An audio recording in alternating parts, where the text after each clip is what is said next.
Welcome back, everybody. Well, I had an intro film for this video, but I lost all my memory on the SD card. So I had two projects I worked on with the land plane today. One was the driveway. We've had a lot of rain lately and it was beat down pretty good, so I used the land plane to sort of fluff it back up and move some rock around. And the second project I worked on was I put our utilities in from the power pole last year, and I never got around to going back and finishing that ditch. So I wanted to let it lay there for a little while and settle.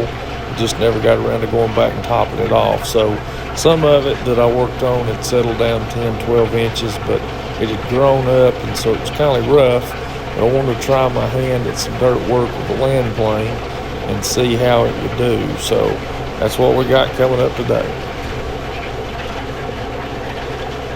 All right, this will give you an idea what I'm working with. You can tell it's sort of wore down pretty thin. I've got some rocks pushed to the edges, so let's see if we can run over it, get it slicked back up.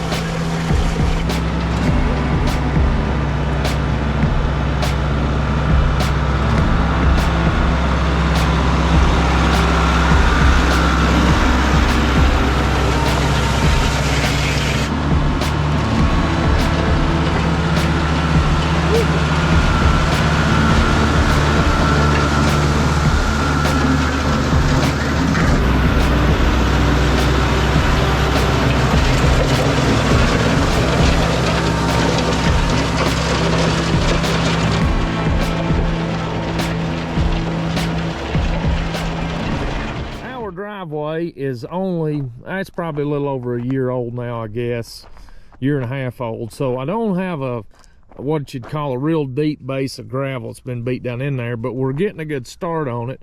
But when you drive on it, it'll create this crown in the middle, and you'll get a lot of rock build up in the middle. But with that land plane, I've found if you'll just straddle that crown, it'll sort of roll them back in your tire track, so you get to reuse those rocks. But for moving them from the edge back to the middle, typically I'll just run that land plane down, and then once I get so far, I'll drag them back out and then come back and bring the rock back where I need them. But it's not the easiest to move them from right to left, but you can accomplish it by just dragging them out and then bringing them back. But anyway, when the trucks start rolling in, bringing these materials for the house, we'll probably have to get a load of rock, but we're in pretty good shape for now.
right, I got it roughed in. It's still a little wet and tacky, so I'm gonna let it lay here for an hour or two and dry out a little bit.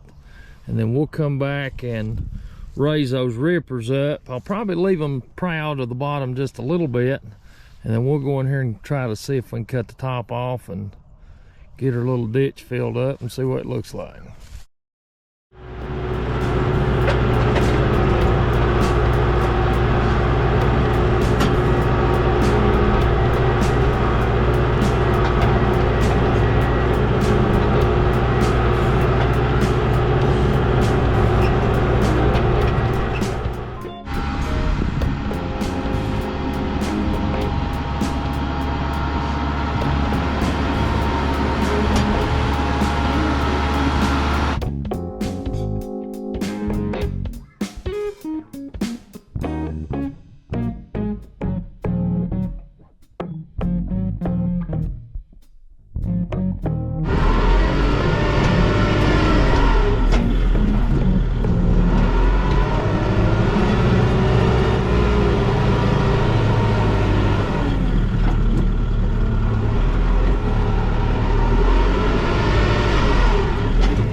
Well, with all things considered, with what we started with, that old sod and the dirt's wet and it was just rough down through there, that dirt piled up and it had some of that slate rock in it.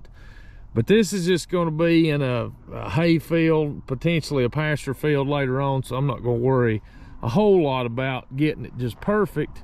But I can put the seat on that, run over it a couple times, pack it in, and I think it'll be in pretty good shape. Well, I've never really used this for dirt work, so this was a trial run today, but just what little bit I used it today, I think a person could manage. So if a person was, you know, torn between, am I going to buy a box blade or a land plane? If I had my choice, I'd probably go with a land plane because you just pick up a great benefit with it when you go to working in gravel. It's a dream for working in gravel, but it does a pretty good job in the dirt as well. You can't move as much material as you can with a box blade, but hey, it's a pretty versatile tool, and I'll tell you, I'll give a thumbs up on the old land plane. But hey, I apologize for the mix up on the intro, so this one's not going to be what I hoped it would be, but boy, I had a lot of knowledge I shared this morning, but I done forgot it, so we'll dismiss it, I guess. But anyway, if you watched it, I appreciate it, and hey, we'll catch you on another.